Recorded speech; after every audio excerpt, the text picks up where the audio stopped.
The tripwire snapped at 3:47, and Ravine heard the ping through her earpiece before she opened her eyes.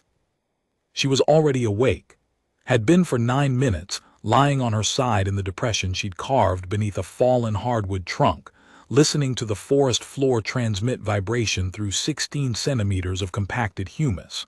3 separate footfalls, heavy, spread in a search pattern approximately 40 meters apart, moving south-southeast at a pace that said confidence, not caution. They'd found her trail at the river crossing. She'd expected that by 300. They were 2 hours ahead of her estimate, which meant they had a tracker with actual fieldcraft, not just optical overlay and thermal pings. Someone in that hunting party could read bent vegetation. Good. Vone rolled onto her stomach, gathered the thermal blanket into a tight cylinder and stuffed it into the cargo pocket on her left thigh. She did not hurry. Her hands moved with the same economy they'd used 10,000 times in field hospitals across 9 deployments, gloves on, instruments arranged, triage complete before the stretcher hit the ground. The same hands, the same patience, only the instruments had changed. She low-crawled out from beneath the trunk on the uphill side, keeping her profile below the root plate. The Veracity 7 canopy was dense enough that starlight barely penetrated, but the fungal growth along the forest floor emitted a faint blue-green bioluminescence that gave everything a drowned quality, like operating at the bottom of a lake. She'd been moving through this terrain for 31 hours. She knew its rhythm now. She knew which root systems held weight and which collapsed into hollow chambers. She knew the mineral creek beds ran east, the ridgelines ran north-south, and the ravine system that cut through the central plateau funneled everything, water, wildlife, pursuit, into progressively narrower channels. She also knew that the 22 Keth'vori mercenaries who had been tracking her since the outpost fell were now, by her count, 14. The first tripwire monofilament surgical thread stretched between 2 saplings at ankle height and connected to a chemical snaplight via a tension clip, had been set 9 hours ago at the western ford of the creek. It was not a trap. It was a counting device. When it broke, she'd know they'd entered the corridor she'd chosen for them. The corridor that narrowed. The corridor where the footing changed from solid loam to friable calciumite shelf over hollow ground. The corridor that ended at the ravine. Vone moved north along the ridgeline, staying just below the crest where her silhouette would break against the pre-dawn sky. She moved the way she'd been trained to move on Classification 19 terrain assessment runs at Hadley, low, fluid, placing each foot on the ball and rolling to the heel only after confirming purchase. No sound, no displaced stones, no broken stalks. Her pack was 22 kilos lighter than it had been at the outpost. She distributed its contents across the terrain behind her in a pattern that only made sense if you were reading the map she was drawing. Because Ravine was drawing a map, not on paper, on the ground itself, with tripwires and cache points and subtle trail markers that said follow me this way, she's wounded, she's slowing, she's making mistakes. She was not making mistakes. Every scuff mark was deliberate. Every handprint on moss was placed at a height that communicated fatigue, lower than a healthy human would brace, at an angle that suggested the left arm compensating for the right shoulder's limited range. Every blood drop was allowed to fall at intervals that told a story of progressive hemorrhage, a story any experienced tracker would read as decline, as weakness, as opportunity closing. The truth was simpler and colder. The wound was real, but she'd controlled the bleeding within the first hour using direct pressure and field dressing. The blood she left on the trail was expressed deliberately, a squeeze of the wound's edge to produce a visible drop, placed with surgical precision on surfaces that would hold the stain and catch thermal imaging sweeps. She knew the Keth'vori used thermal overlay. She knew blood red hot against cold stone for approximately 14 minutes before equilibrating. She left drops at intervals calculated to remain visible until her pursuers passed each point. She was writing them a medical chart, fabricated like a forgery. Except the patient was herself, the diagnosis was dying slowly, and the audience was 22 hunters following the chart toward a conclusion she'd already written. Senior hunter Keth'vori reviewed the tracker data on his forearm display and felt the familiar satisfaction of a closing geometry. The human's path had become erratic in the last 6 hours, doubling back, crossing water twice in the same kilometer, leaving obvious scuff marks on stone that she'd previously been careful to avoid. The medic was degrading. Her wound, the plasma graze across her left shoulder that his second lance had scored at the outpost perimeter, was taking its toll. Blood loss, infection, impaired range of motion. He'd seen it before in prey species across 11 contracted hunts. The body's engineering failed in predictable sequences. He signaled the advance party forward. 8 hunters in the lead element, spread in a crescent formation designed to compress the quarry's options. Behind them, 6 more in the follow-on element, ready to seal any lateral escape route. The remaining, he paused, recounted, the remaining 8 were sufficient reserve. The mathematics had changed since the ravine crossing 6 hours ago. He had lost 2 hunters at the western ford when something in the canopy, later identified as a counterweighted deadfall constructed from a felled sapling and surgical cable, had driven a sharpened stake through Vorith's thorax with enough force to pin him to the ground. The trap had been crude, improvised from available materials. No explosive, no technology, just mass, gravity, and a release mechanism made from bent wood and knotted cord. A field medic's knot. He'd recognized it. Surgical-grade tying technique repurposed for a killing mechanism. 2 more hunters had been lost at the second creek crossing. One had stepped on what appeared to be stable ground and dropped through a thin shelf of calciumite into a hollow filled with water. The hollow was 2 meters deep and funnel-shaped, the sides too smooth and steep to climb with wet chitin. By the time they'd pulled him out, his respiratory membranes had flooded. Keth'vori were not aquatic. The second hunter had been pulled down by something, a vine, a cable, looped around his ankle at the hollow's edge, and his neck had struck the rim of the hole at an angle that separated 2 cervical plates. Neither trap had required the human to be present. Both had required her to know with precision where they would step. Keth'vori did not admit to unease. He was a senior hunter of the Keth'vori mercenary compact, holder of 46 contracted kills across Class 7 through Class 12 hunting worlds. He did not feel unease.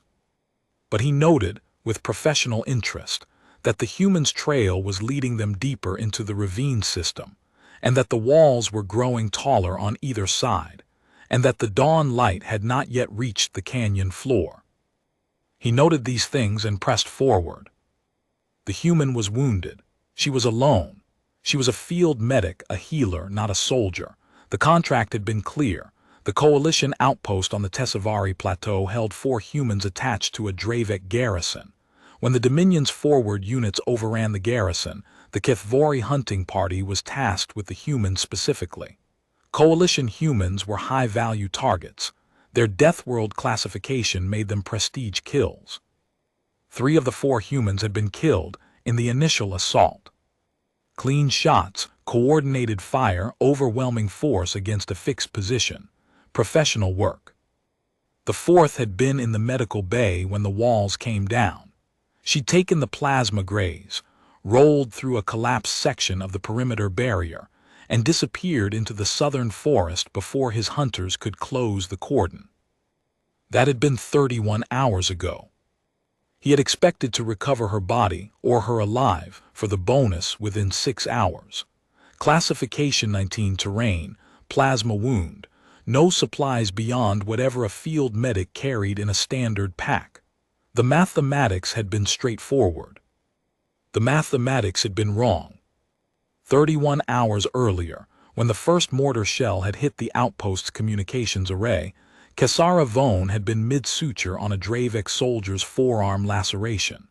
She'd felt the concussion through the operating table, a deep percussive thump that rattled the instrument trays and sent the overhead surgical lamp swinging. The patient had flinched. She had not.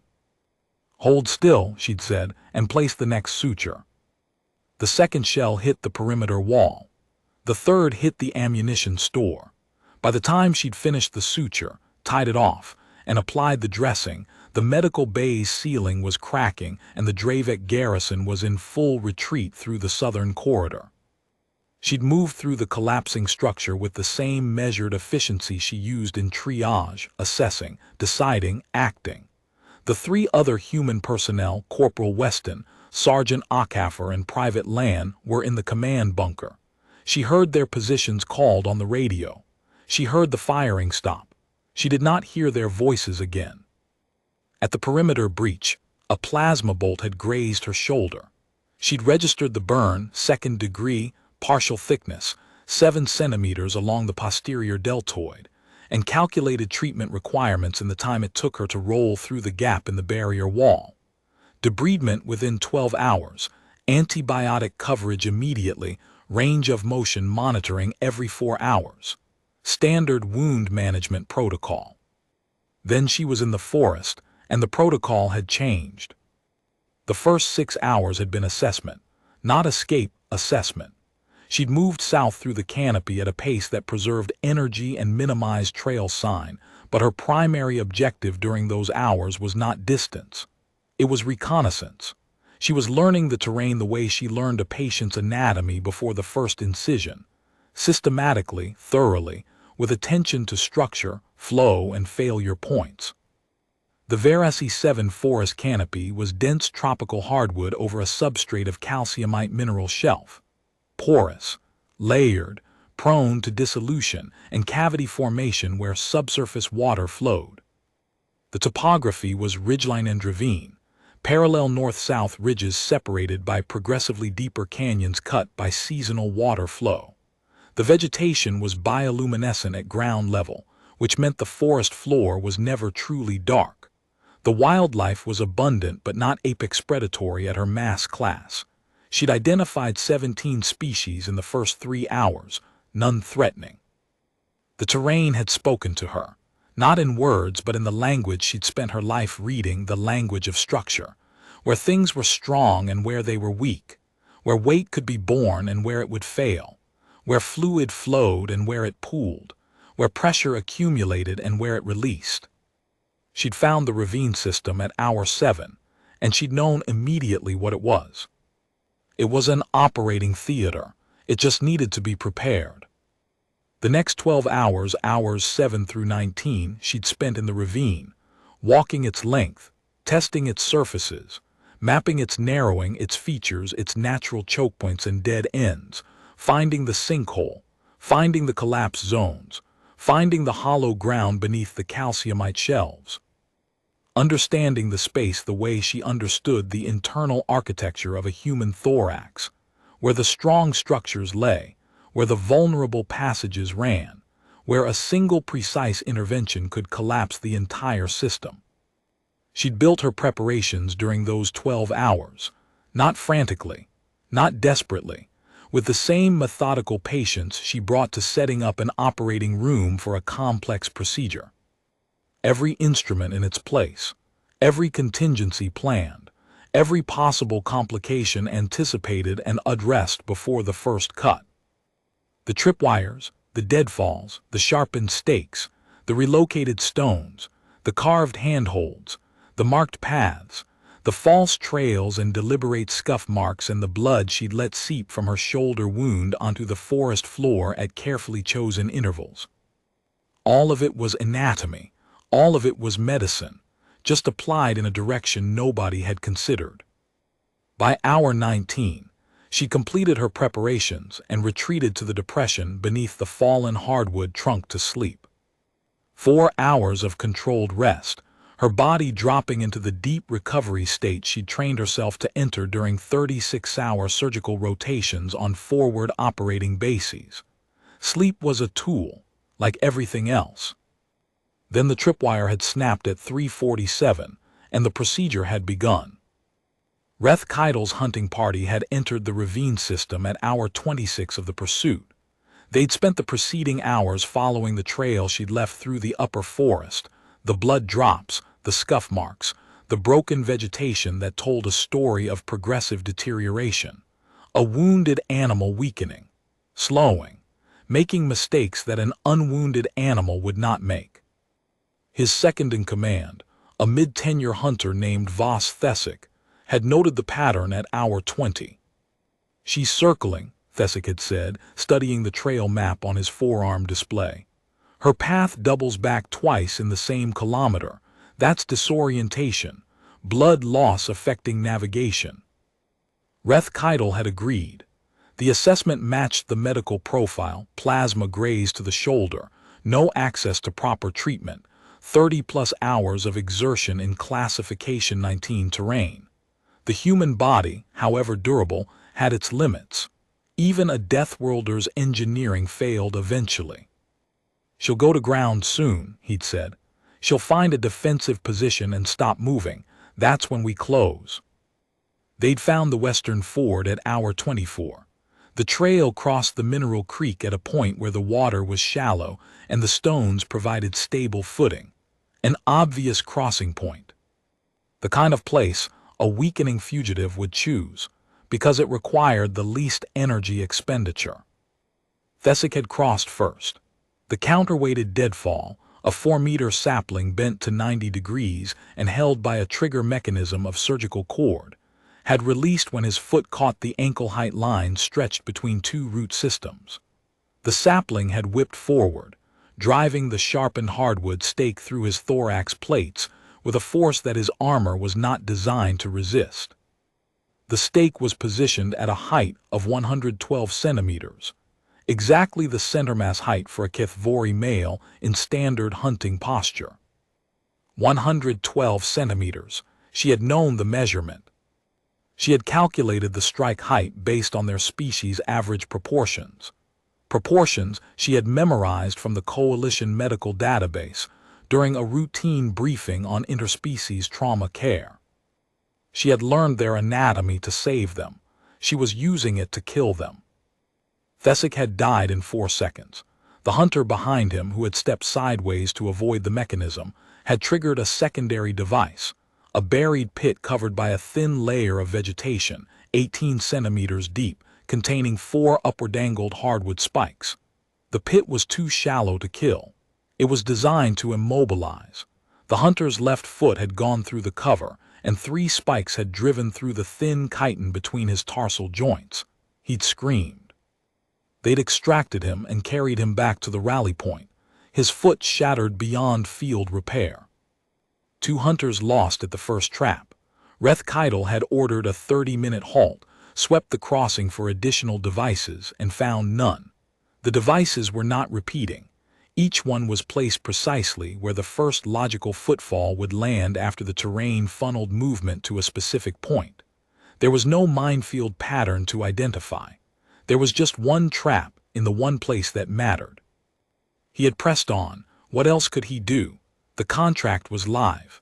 The bonus for a living Deathworlder was considerable, and she was, after all, one wounded medic. Vaughn reached the observation point she'd prepared 8 hours ago, a natural shelf of exposed rock on the ravine's eastern wall, 3 meters above the canyon floor, screened by a curtain of hanging root growth. She settled into position with the patience of someone who had spent hundreds of hours in surgical theaters waiting for a patient's vitals to stabilize before the next cut. From here she could see 400 meters of the ravine floor. The canyon was 11 meters wide at this point and narrowing. The walls were sheer calciumite, the same porous mineral shelf that covered the upper terrain, but here exposed in vertical faces that wept moisture and grew a carpet of bioluminescent moss. The light was enough to see by, enough to work by. She checked her preparations. The first position was 200 meters south, a section of canyon floor where she'd spent 40 minutes relocating loose stones to create a path that looked like the obvious route, the stable footing, the place a fleeing human would naturally run. The path led between 2 boulder formations that created a natural choke point 4 meters wide. On both sides of the choke point, wedged into cracks in the wall at chest height, She placed her last 2 field surgery scalpel cartridges, thin ceramic blades designed to cut through bone, mounted on spring-loaded clamps fashioned from bent equipment strapping. The trigger was a thread stretched across the path at mid-torso height. When something hit the thread, the clamps released, and 2 blades snapped inward from opposite walls at a height calculated for Keth'vori center mass. It was not elegant, it was not complicated, it was anatomy applied in reverse. The second position was 100 meters south of the first, a section where the canyon floor dipped into a shallow pool fed by seepage from the walls. She'd spent 30 minutes in that pool, deepening its center with her entrenching tool, and lining the bottom with sharpened stakes cut from hardwood saplings. The stakes were invisible beneath the silty water. The pool looked like a natural feature. It looked like something a fleeing human would splash through without stopping. The third position was here where she sat. This was not a trap. This was a decision point. Vone opened her medical pack and took inventory. 3 rolls of surgical tape, a hemostat, 4 ampoules of broad-spectrum antibiotic, a cautery pen with 12% charge remaining, a liter of saline, her suture kit complete, 2 folded emergency blankets, and the one item that was not medical, a flare launcher with a single thermic round, scavenged from the outpost's emergency locker before she'd rolled through the perimeter.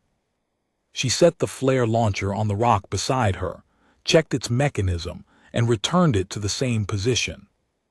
Then she dressed her shoulder wound. The plasma graze had cauterized on entry, but the tissue was splitting at the edges from 31 hours of movement, and she could feel the heat of infection spreading toward her deltoid. She cleaned it with saline, applied antibiotic gel, and taped a fresh dressing over the site. Her movements were precise and unhurried, as if she were in a clinic with good lighting and a next patient waiting. Below her, the bioluminescent moss pulsed in slow waves along the canyon walls. Something small and many-legged scuttled across the ledge near her boot. She watched it pass without moving. Then she heard them. The sound carried cleanly in the ravine, chitin on stone, the click-scrape of armored feet finding purchase on calciumite. Multiple contacts. She counted footfalls and cross-referenced against her mental model of their formation spread. 8 in the lead element, moving at a pace that said they could see her trail, the deliberate scuffs she'd left on the canyon floor, the handprint she'd pressed into the moss on the wall at a height that said fatigue, said she'd leaned here, said she was weakening. She was not weakening. Vone settled lower against the rock shelf and controlled her breathing. 4 counts in, 4 counts hold, 4 counts out. Her heart rate dropped to 58. Surgical rest. The same state she entered before opening a chest cavity under fire, before clamping a femoral bleeder while mortars walked toward her position, before telling a patient with calm certainty that the procedure would work when she didn't know if it would. The lead element entered the chokepoint zone. She watched through the root curtain. 8 figures, tall and angular, their chitin plates ranging from dark amber to near black in the fungal light. They moved in a compressed formation now, the canyon walls forced it. Their weapons were out, plasma carbines held at low, ready scanning sectors in a pattern that covered forward, up, and rear. Professional, disciplined. But not looking down. The first hunter hit the thread. She saw the moment of contact, a slight hitch in his stride, then the snap of the clamps releasing on both walls. The ceramic blades covered the 4-meter gap in less than 1/10 of a second, meeting somewhere in the center of the formation. One blade caught the lead hunter across the thorax joint between his second and third chitin plates. The other caught the hunter beside him lower, across the abdominal section. The lead hunter went down immediately. The blade had severed something structural. The second staggered, his weapon clattering against the canyon wall. Behind them, the formation froze for 1.4 seconds. Vone counted the freeze. 1.4 seconds of inaction while their visual processing caught up with what their bodies already knew. Then they moved. Scattered, plasma fire lit the canyon in staccato blue-white flashes, shooting at the walls, at the root curtains, at shadows. Undisciplined now. The cold professional pattern broken by the sudden understanding that the terrain was not terrain. The terrain was her. Vone did not move from her position. She watched. 2 down at the choke point, 1 dead, 1 wounded badly enough to be combat ineffective. 6 remaining in the lead element, now pressed against the canyon walls, scanning for a threat they couldn't see. And behind them, still coming, the sound of 6 more in the follow-on element. Keth'vori heard the firing and broke into a run. The canyon forced single-file movement at the speed he was traveling, and he cursed the geometry even as he noted it. The ravine was a channel. A pipe. The kind of terrain that experienced hunters avoided because it compressed options to a line. He had followed the human's trail into it because the trail had been so clear, so obvious, so perfectly readable that he stopped. The thought arrived fully formed, and it stopped him as cleanly as a physical wall.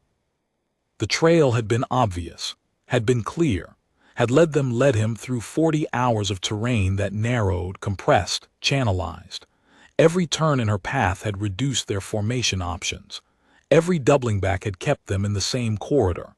Every water crossing had been at the same creek system, the same geological structure, the same progressively deeper ravine network. She was not fleeing. She had never been fleeing. He was inside something, a structure, a design. Something built not with walls and doors, but with bent saplings and surgical thread, and the precise knowledge of where a Keth'vori foot would land given a certain arrangement of alternatives. He keyed his communications. All hunters hold position, hold, do not advance. The response came fragmented, the ravine walls degraded signal. He heard 2 acknowledgments, then plasma fire from ahead, sustained this time, and the sound of something heavy hitting water. The pool. 2 of his lead hunters had reached the pool and crossed it at speed, driven by the instinct to clear the kill zone at the choke point. He heard the sounds without seeing them, the splash, the sudden stop, the wet grinding of chitin against sharpened hardwood.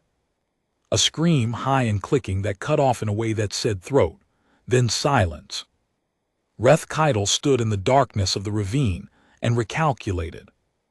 He had entered this canyon with 14 hunters. He was now down to, he ran the count, 10, possibly 9. In 31 hours, 1 wounded human field medic had reduced his hunting party by more than half, without a weapon, without technology, without once standing and fighting. With anatomy, with terrain, with patience. He understood now. The plasma graze at the outpost, he'd scored it himself. A clean shot as she rolled through the perimeter had been real. The wound was real, but everything after that had been architecture. She'd bled into the forest floor because she'd wanted them to see blood. She'd left scuff marks on stone because she'd wanted them to read degradation. She'd crossed the same water 3 times because she'd wanted them to follow the same path 3 times, compressing their pursuit into the geometry she was building around them. A field medic. He searched his contracted database for the human designation. Classification 19 Deathworld, Category 6. The contract file had listed the outpost's human medical attaché as non-combatant. Support staff. Minimal threat assessment. The file had been wrong. Or rather, the file had been accurate in the way that describing a blade as a medical instrument was accurate. It told you what the tool was designed for. It told you nothing about what happened when you pushed the surgeon too far. Vone watched the follow-on element halt in the canyon 200 meters south of her position. She could see their formation clearly pressed against the walls, weapons up, no longer advancing. Someone had ordered them to hold. The leader probably, smart. Too late, but smart. She checked her count. 4 confirmed kills in the ravine, 2 at the choke point, 2 in the pool. Combined with the earlier losses at the western ford and the creek crossing, that brought the total to 8. 14 hunters remained when they'd entered the ravine. 6 were now confirmed down.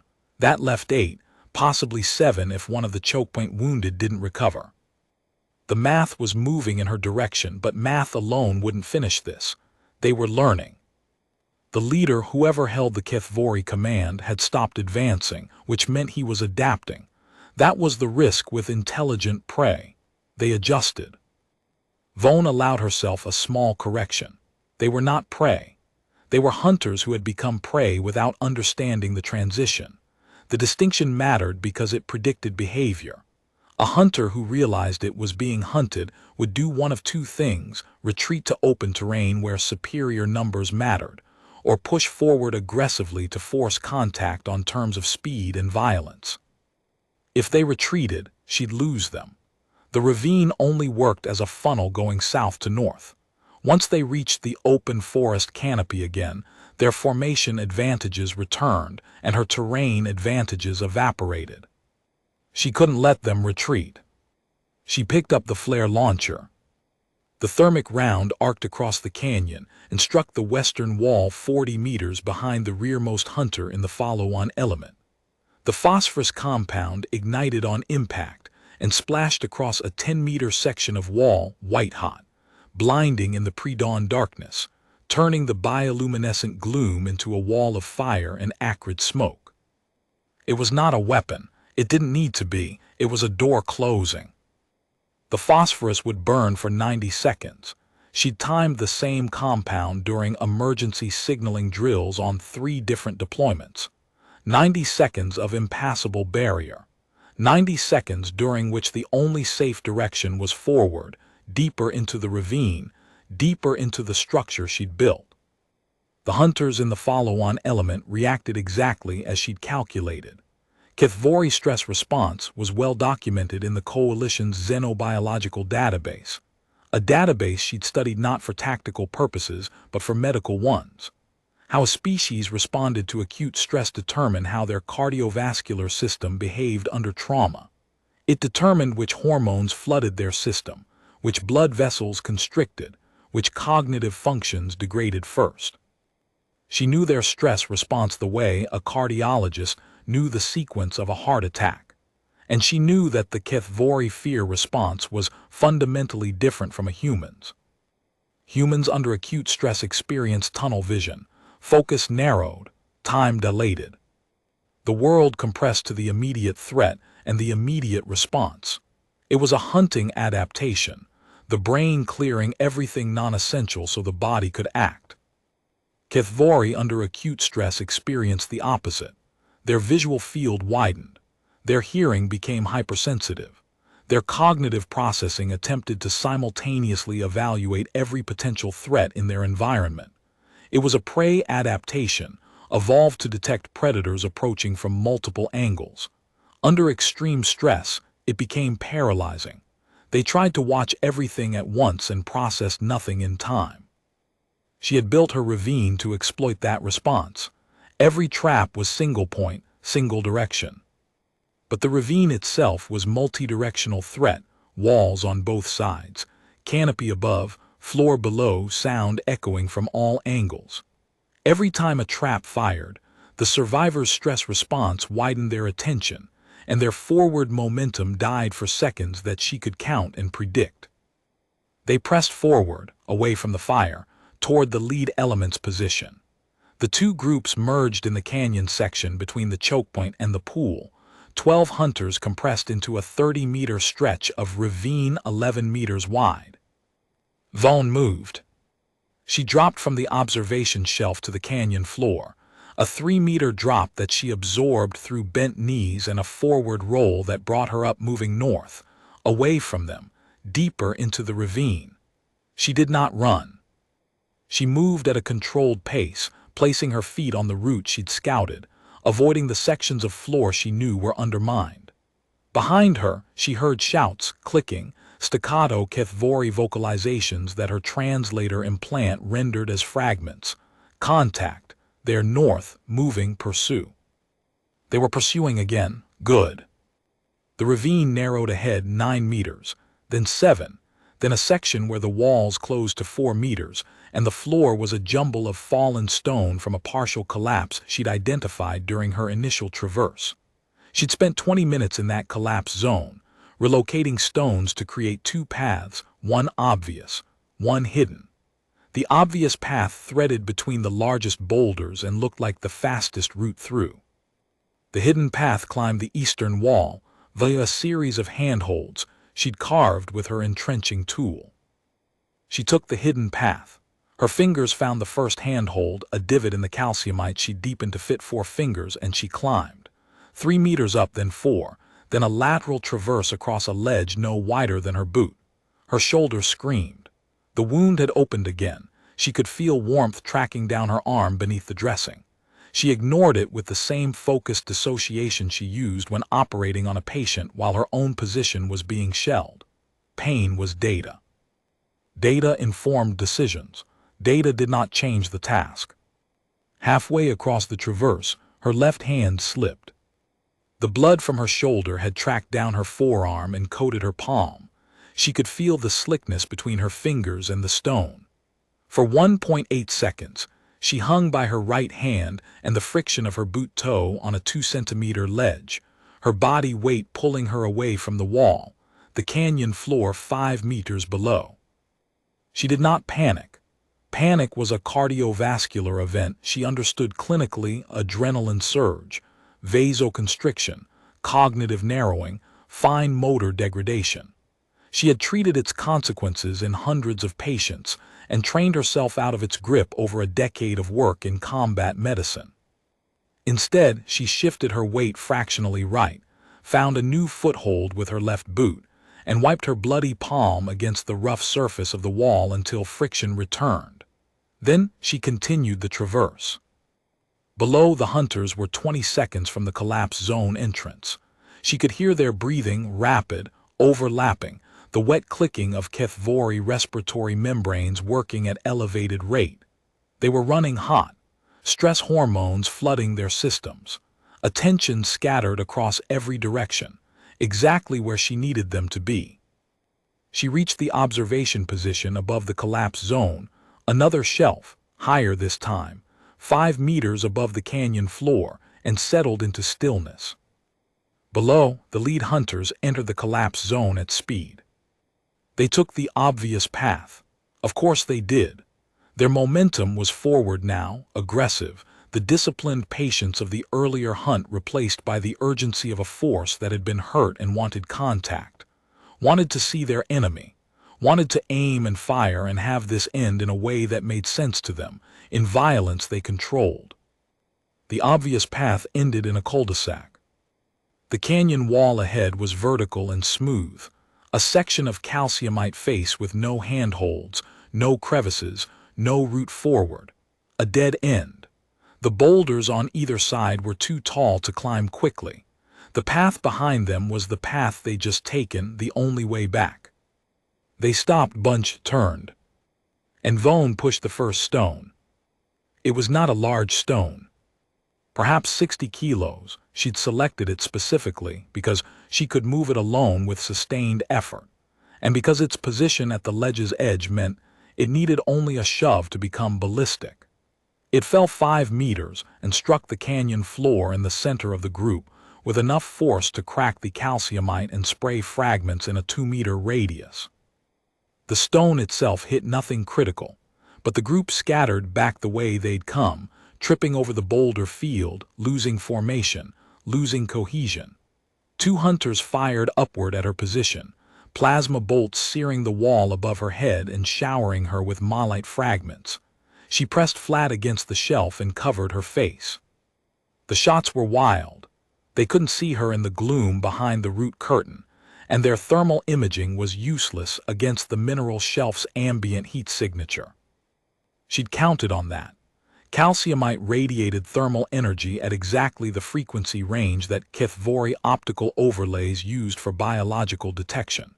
She'd known this since the second hour of her movement through this terrain, when she'd noticed that her pursuers consistently failed to track her when she was in contact with the mineral walls. They could see her in open ground. They could see her trail, but they could not see her against the walls. The medic had read their equipment specifications. They were in the Coalition's field database, standard Keth'vori mercenary loadout, including the thermal imaging firmware version and its known limitations. She'd read that file 6 months ago during a medical briefing on Keth'vori physiology. The briefing had been about treating Keth'vori patients, their respiratory membranes, their chitin plate articulation, their vulnerable cervical joints. She'd memorized the anatomy because that was her job. She'd memorized the equipment specs because she was from Earth, and on Earth, you learned everything about anything that might one day try to kill you. It was not paranoia. It was not combat training. It was the same instinct that made every human who'd ever lived check the shadows at the edge of the firelight. 10,000 generations of survival pressure, compressed into a medical officer who had never in her career carried a weapon larger than a scalpel. She did not need one. The pursuit had fragmented. From her position above the collapse zone, Vaughn could hear the hunters regrouping south of the cul-de-sac, voices low, the clicking staccato of Keth'vori stress communication. She estimated 6 to 8 still mobile. The stone had injured at least one. She'd heard the wet crack of chitin plate failing. That put the operational count somewhere between 7 and 9. She moved again, north along the upper ledge system, working her way above the canyon floor through a route she'd scouted during her initial traverse 12 hours ago. The ledge path was not continuous. She had to drop down twice and climb again, but it kept her above their visual plane and against the thermal masking mineral walls.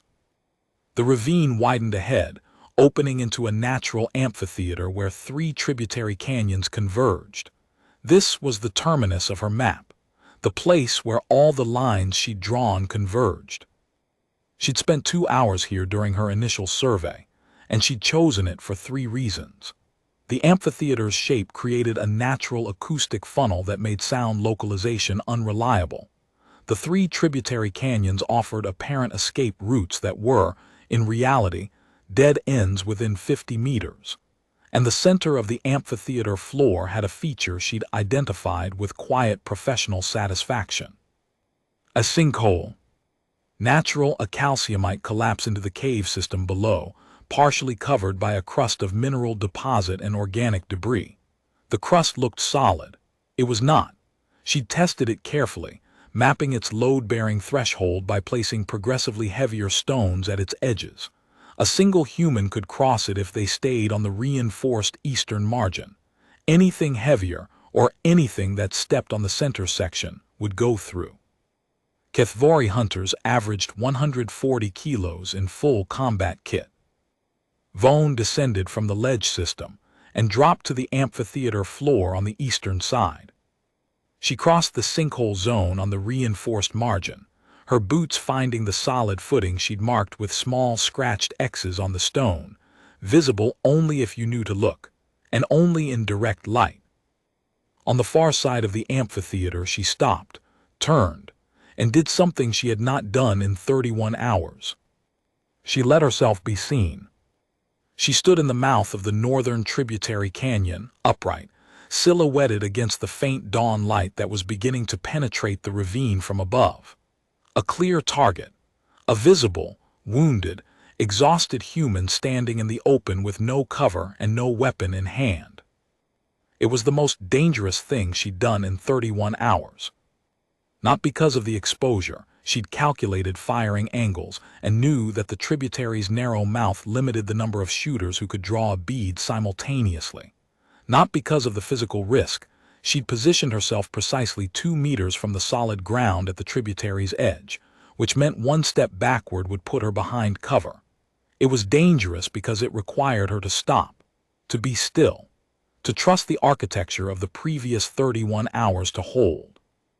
Every trap she'd set, every trail marker she'd placed, every piece of her blood she'd let fall on the forest floor, all of it had been built to funnel 22 hunters into this one space at this one moment. If the sinkhole failed, if the crust held, if they spread their weight differently than she'd calculated, she would be standing in the open in front of a firing line, with nothing between her and 7 plasma carbines except 40 meters of air. But she'd tested the crust. She'd mapped the fracture lines.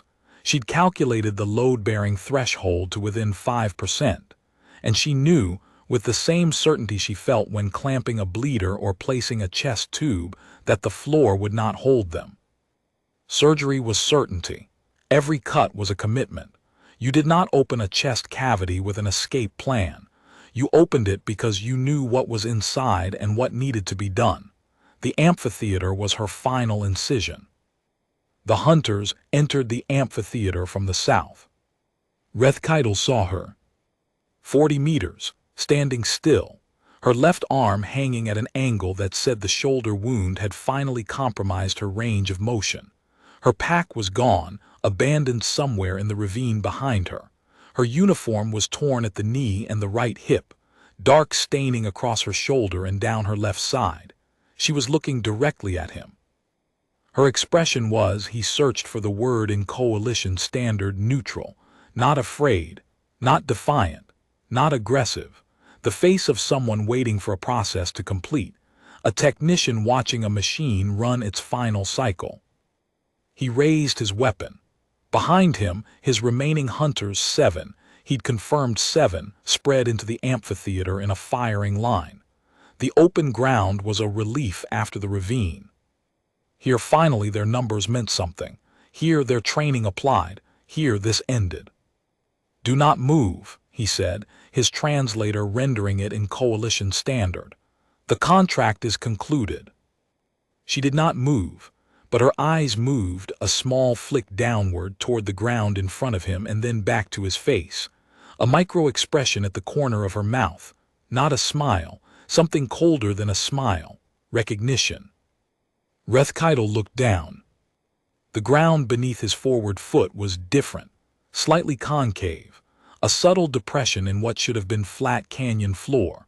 The mineral surface was fractured in a pattern that radiated from a central point, hairline cracks running outward like a web. He'd seen this pattern before, on bridge surfaces that had been undermined, on roads over abandoned mine shafts, on load-bearing surfaces that were about to fail. He shifted his weight backward. Slowly, the crust beneath him groaned, a low, grinding complaint from the mineral shelf. Behind him, his hunters were spread across the amphitheater floor, on the same surface, in full combat kit, 140 kilos each. 7 of them. Nearly a metric ton of weight distributed across a calciumite shelf that could barely hold a human. "Step," he began. The floor opened. It did not collapse all at once. The crust fractured first at the center, where the subsurface cavity was deepest and the mineral shelf thinnest, a spiderweb of cracks radiating outward with a sound like ice breaking on a winter lake. Keth'vori felt it through his feet before he saw it, the grinding shift of the ground beneath him, the sudden absence of resistance, the sick lurch of gravity asserting itself. Then the center section tilted. A plate of calciumite 3 meters wide rotated downward on one edge like a trapdoor, and the 2 hunters standing on it went with it, their weapons clattering against the stone as they tried to grab for purchase and found nothing. The sound they made was brief. The collapse propagated outward. Each adjacent section of crust, weakened by the fracture network and now unsupported on one side, broke free in sequence. A chain of failures that crossed the amphitheater floor in less than 2 seconds. Keth'vori felt his feet go, felt the air open beneath him, felt the 20-meter drop begin. His chitin plates locked in the instinctive Keth'vori brace position, a defense against impact that was designed for falls of 3 meters, not 20. The last thing he saw before the darkness took him was the human standing motionless in the tributary mouth above, outlined by dawn light, watching with the expression of a surgeon observing an expected outcome. She had known. She had known exactly when he would arrive, exactly where he would stand, exactly what the ground would do. She had known because she had measured it, because she had tested it. Because she was a woman who spent her life measuring things, pulse rates and fracture angles and blood loss volumes, and the precise load-bearing capacity of mineral shelves over hollow ground. He hit the cave floor 20 meters below. The impact broke his pelvis in 3 places and fractured 17 chitin plates. He survived because Keth'vori were structurally robust. Their exoskeletal architecture distributed impact across multiple load-bearing joints.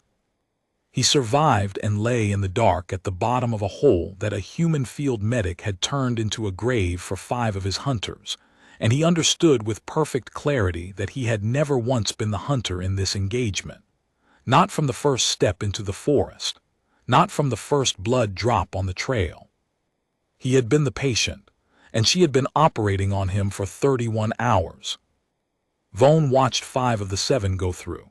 The collapse was not instantaneous. It propagated from the center outward in a wave, the crust breaking along the fracture lines she'd mapped, each section tipping and sliding into the void below. The cave system beneath the amphitheater was deep. She dropped a stone through a test hole and counted 4 seconds before impact. 20 meters approximately.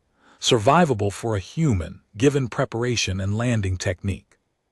For armored Keth'vori, with their inflexible chitin plates and their weight concentrated on narrow limbs, she doubted it.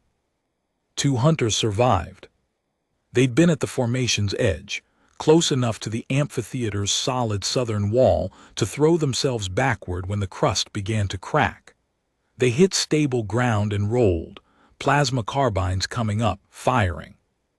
The bolt struck the canyon wall behind Vaughn. She was already moving back into the northern tributary, where the walls narrowed again, where their numbers meant nothing, where the terrain was hers. But she stopped. 30 meters into the tributary. She stopped, turned, and walked back to the amphitheater's edge. The 2 surviving hunters were on the far side of the sinkhole, a gap of 20 meters now, the collapsed floor revealing a black void between them and her. They could see her. Their weapons were up. She raised her hands, not in surrender. In the universal human gesture that said, "I have nothing in them. Look at my hands." Then she sat down on the canyon floor, cross-legged, placed her hands on her knees, and waited. The 2 hunters did not fire. Keth'vori was not among them. He'd been in the formation center, the first to feel the floor give, the first into the void. The 2 survivors were junior hunters, young, their chitin still showing the amber stripes of incomplete maturation. They stared across the gap at the human woman sitting on the stone floor with her hands on her knees, and they did not fire. Not because they couldn't, not because the range was excessive or their weapons were damaged. They didn't fire because something in the posture, the stillness, the calm, the absolute absence of fear or aggression, communicated a message that bypassed their training and their contracted obligation and spoke to something older. The message was, "I'm done, I've finished. If you want to continue, you may, but understand what it will cost." 14 hunters down, 1 human, no weapons beyond what grew in the forest and what she carried in a medical pack. 31 hours, the cost was known. The senior of the 2, barely senior, perhaps a single rotation older, lowered his weapon first.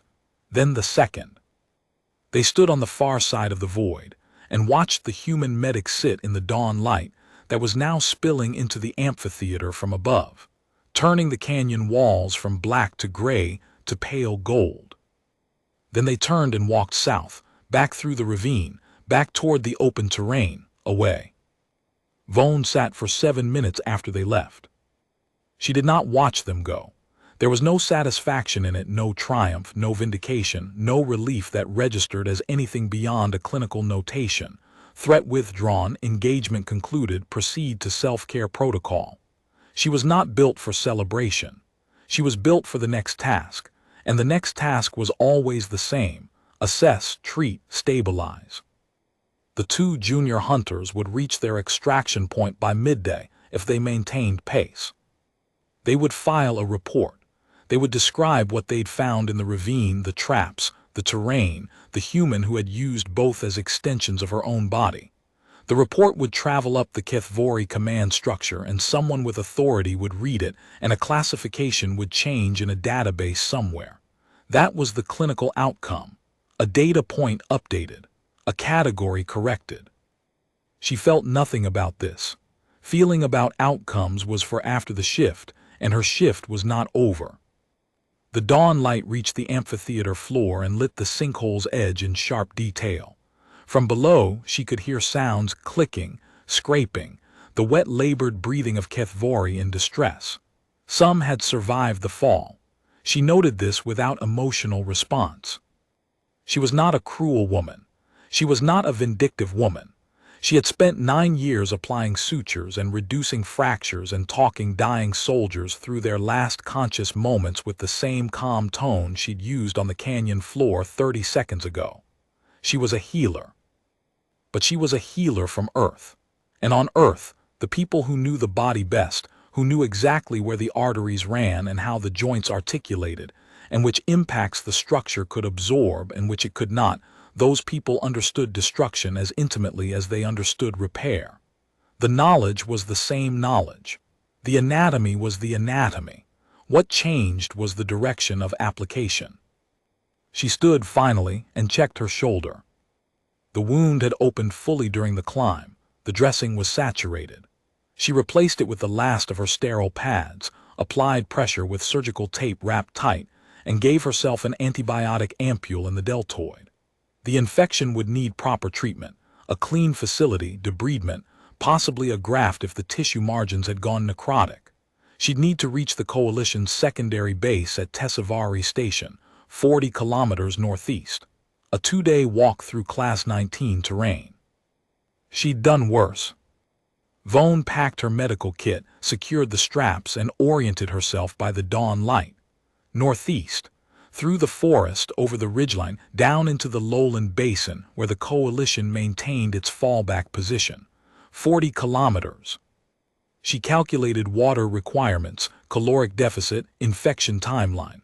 The math was tight but functional.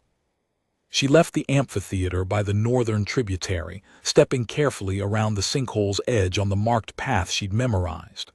Behind her, the sounds from below grew fainter. Whether that meant the survivors had found a way out or had stopped moving, she did not need to know. The contract was concluded, as the senior hunter had said, just not in the direction he'd intended.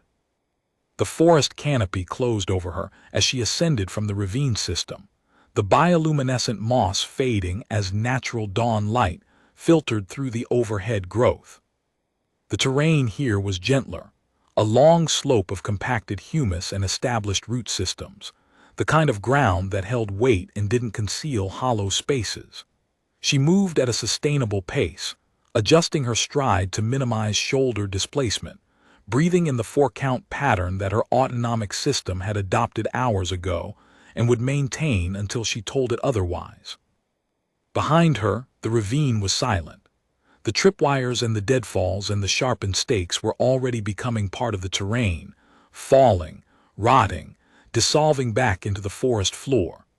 In a month, there would be nothing to show that a human field medic had spent 12 hours turning a kilometer of canyon into a surgical theater with the operating table on the wrong side.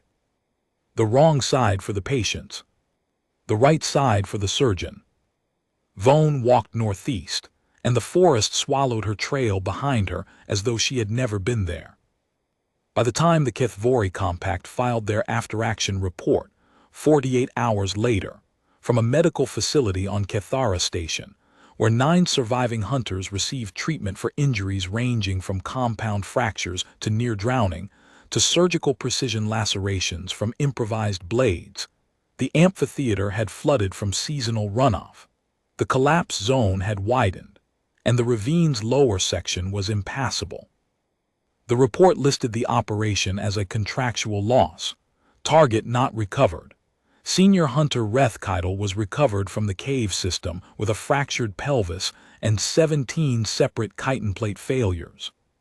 He did not resume active contracts. The report's concluding line, filed by the Compact's internal assessor, would be cited in briefing materials across 7 mercenary guilds within a solar year. It read, "Reclassify. Non-combatant designation does not apply. Deathworld medical personnel are not support staff. Adjust threat assessment, maximum. On the opposite side of the plateau, Keth'vori reached the Coalition Forward Operating Base at Keth'vori Station at 1847 on the second day. She reported to the medical bay, dressed her own wound before the duty surgeon arrived, updated her patient log, which now included a notation on Keth'vori's cervical joint vulnerability under lateral impact stress that would save 3 lives in the following year's campaign season, and submitted a 1-page field report. The report's summary line read, "Pursued by hunting party of 22, evaded, reached friendly lines." It did not mention the tripwires. It did not mention the deadfalls, the pool, the sinkhole, the 12 hours of preparation, the stone she'd pushed from the ledge, or the 14 hunters who did not return to their ship. A field medic's report covered medical observations and force health assessments. What happened in the ravine was not medicine. Except that it was. Every piece of it. She showered, changed into clean fatigues, ate a standard ration pack, and reported for her next shift in the surgical ward at 600 the following morning. Her first patient was a Dravek infantryman with a fragmented femur from a mortar strike. She set the bone, closed the wound, and told him in the same calm, neutral tone she'd used across the sinkhole that he would walk again within 8 weeks if he followed the rehabilitation protocol. The Dravek looked at her, small, quiet, her hair still damp from the shower, her left arm moving with a slight stiffness she didn't acknowledge, and asked if she'd had a difficult rotation. Vaughn considered the question for 1.3 seconds. "Standard," she said, and moved to the next bed.